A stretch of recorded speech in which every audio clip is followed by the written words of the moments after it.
when you look at a company's financial report, um, there's usually this expectation of immediate clarity. Like, you expect a simple scoreboard. Right. Pass or fail. Exactly.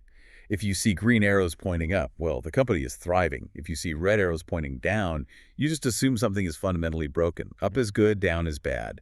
It's comforting because it's simple. Yeah, we really are conditioned to read financial data like a basic grade school report card. But when you step into the complex realities of global manufacturing, I mean, that simple scoreboard almost never tells the whole story. Which is exactly why we are doing this deep dive today. We're looking at the just-released Q3 2026 financial results of Unifi. Right, ticker UFI. Yep. They trade on the New York Stock Exchange, and they are this massive global player in recycled and synthetic yarns. Like, if you were wearing activewear right now, there is a very, very good chance you're wearing their product. Oh, absolutely. And, to give you a complete picture of what's happening under the hood today, we are pulling from a pretty heavy stack of sources. Yeah, we've got a lot to go through. We do. We're looking at the official May 5th, 2026 earnings press release. Yeah.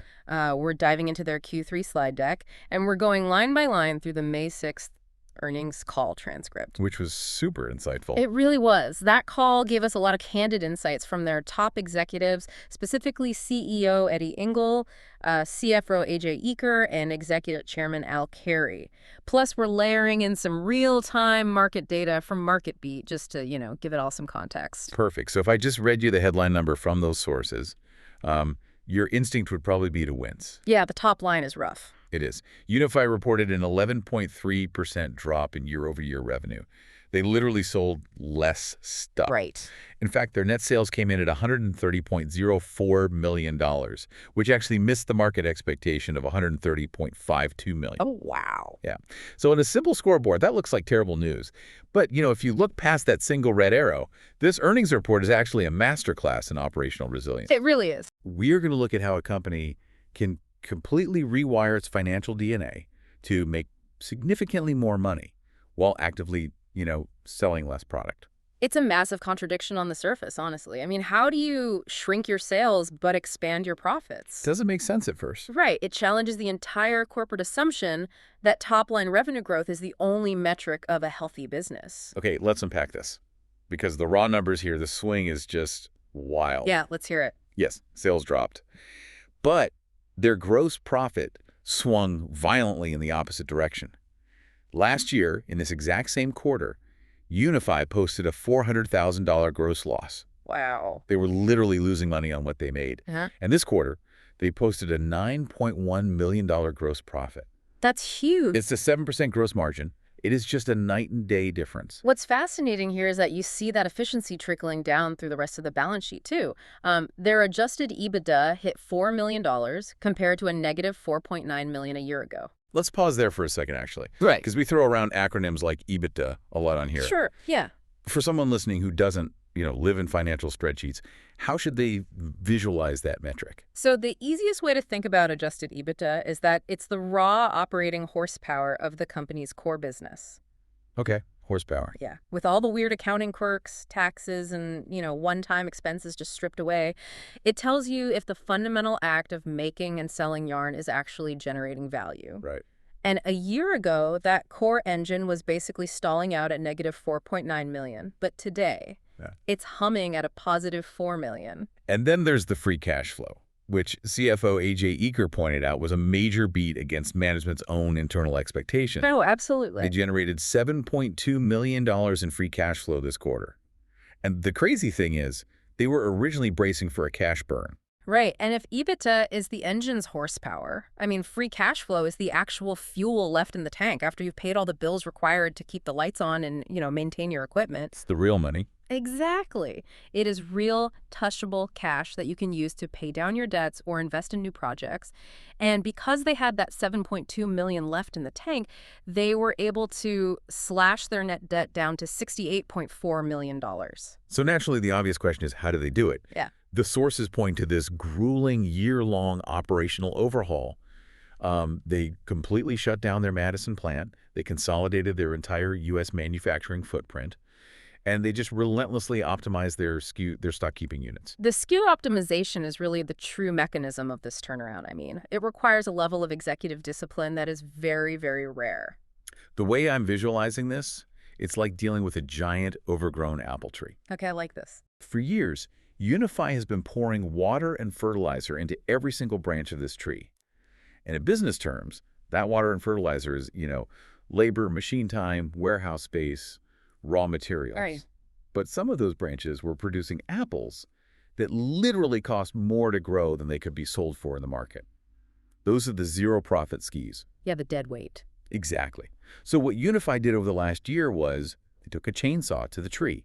They just aggressively pruned the dead weight, even though it meant cutting off some revenue. It takes a lot of nerve to intentionally shrink your sales footprint like that.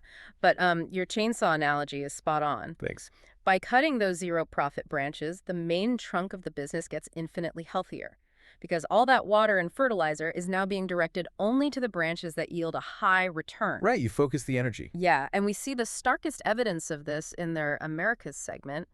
The Americas saw a 16% decline in sales volume. Wait, 16%.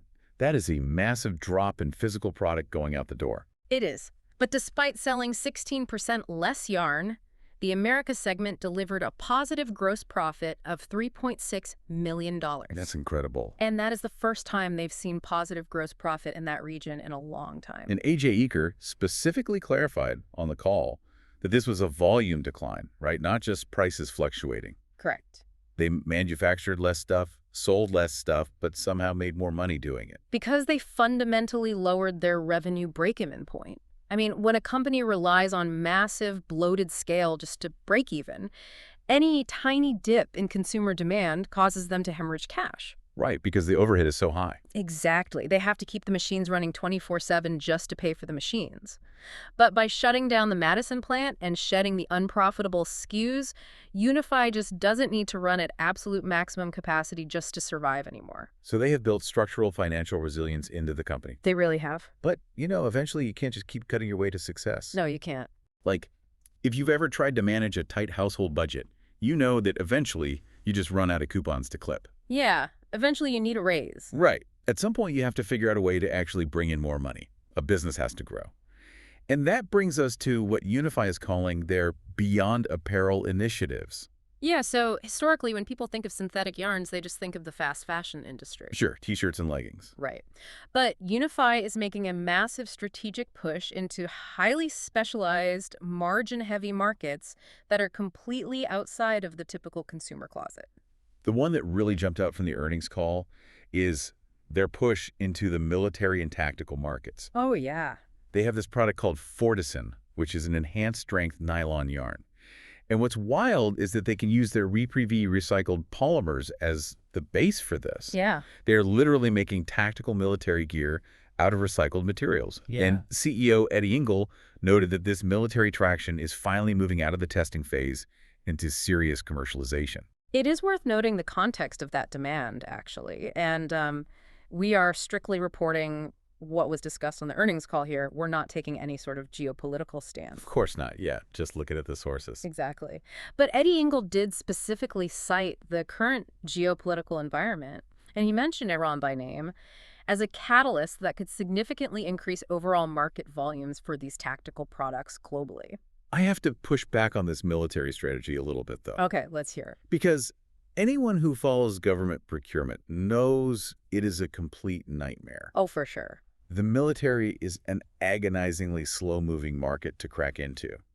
The technical requirements for a soldier's gear are extreme. Like, you can't just swap in a recycled yarn, cross your fingers, and hope it doesn't tear in a combat zone. No, absolutely not. So doesn't it feel like a massive risk to rely on such a sluggish, bureaucratic market for near-term growth? Well, you're right. It is a notoriously grueling market to enter. In fact, Eddie Engel actually admitted on the call that it takes a very long time to get traction. It is technically difficult to manufacture, and military contractors are, hypersensitive to changing their materials. But that agonizingly long lead time is exactly why this is such a brilliant move. It forms a massive competitive moat around Unifi's business. Okay, explain that mechanism. Why is the delay a good thing? Because the military's quality systems are so rigorous, the barrier to entry is just sky high. But once you finally pass those tests, once you prove that your enhanced strength recycled nylon can survive extreme stress, you become an entrenched supplier. Oh, I see. Yeah, the switching costs for the military to go find a different vendor and run them through years of testing are just way too high. So Unifi locks in these long-term, incredibly sticky contracts that carry much higher margins than, say, selling standard yarn to a t-shirt brand. Okay, that makes sense. It's really painful to get in the door, but once you're in, they basically lock the door behind you. Precisely. And Unifi is essentially proving that using sustainable materials no longer means compromising on high performance. That is the real paradigm shift here. And we are seeing it in other categories too. Like they are launching Luxel, which is a REPREVE recycled polyester yarn that actually mimics the look and feel of linen. Oh, wow. Yeah, but it adds all the performance benefits of a synthetic like moisture management and wrinkle resistance. So you get the look of linen without the wrinkles. Exactly. And they're also seeing traction in Asia for Thermaloop, which is a circular insulation product for winter jackets. Management explicitly stated they expect a $2 million uplift in Q4 just from these Beyond Apparel initiatives alone. Here's where it gets really interesting, though. Yeah. Because the underlying foundation making all this possible, the tactical gear, the linen-like synthetics, the insulation, it's their massive sustainability engine. Oh, absolutely. It's not just a side project for PR, It is the absolute core of the company. To understand the sheer scale of this, we looked at their fiscal 2025 sustainability snapshot. Through their REPREVE brand, Unifi has transformed over 46 billion plastic bottles into recycled fiber. 46 billion. That's a staggering number. It really is. And they announced a new goal to hit 65 billion bottles recycled by 2030.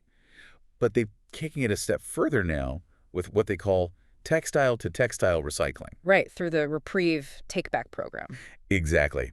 They have a stated goal of converting the equivalent of 1.5 billion T-shirts worth of textile waste back into new products. Just taking old, discarded clothing and turning it directly into new clothing. But wait, how do they actually do that? What do you mean? Because you can't just take a sweaty, dyed gym shirt, melt it down in a pot, and pour it into a mold to make military gear. No, you cannot. So what is the actual mechanism making that possible? If we connect this to the bigger picture, it requires an incredibly complex process of chemical recycling.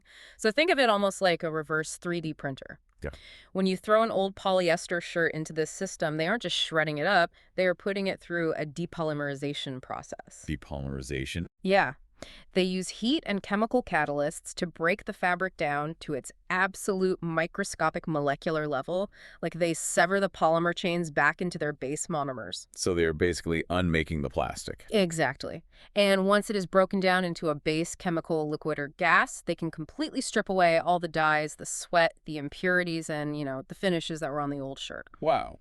What you are left with is a pristine, virgin quality raw material. Then they rebuild the polymer chains and extrude it into brand new yarn. That's crazy. Yeah, the material literally has no memory of ever being a dirty gym shirt.